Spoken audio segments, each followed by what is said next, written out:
चाँडै आएको बिरामी भएर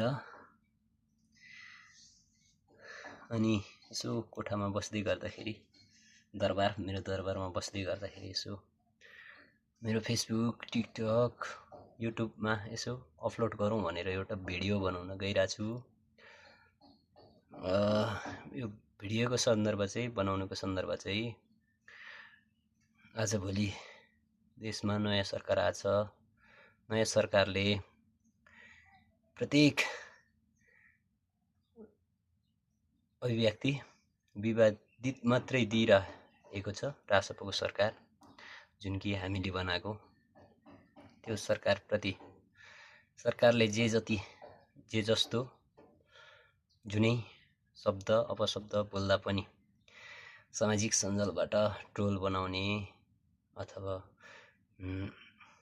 भाइरल गराउने कार्य हुँदैछ। सामाजिक सञ्जालबाट हाम्रो यो सामाजिक सञ्जाल चलाउने व्यक्तिहरूमा हो या हाम्रो देश चलाउने हाम्रो अगुवा सरकारसम्म पुग्ने दाजुभाइहरूको गलत हो। यो त हामी सबैलाई यथावत थाहा छ।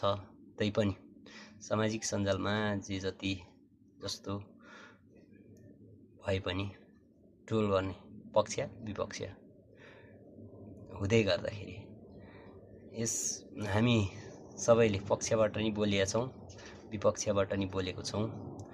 तैपनि मलाई लागेको चाहिँ पक्षबाट बोल्दा या विपक्षबाट बोल्दा सबैले सत्य तथ्य बुझेर बोल्नुपर्छ। कसले आफ्नै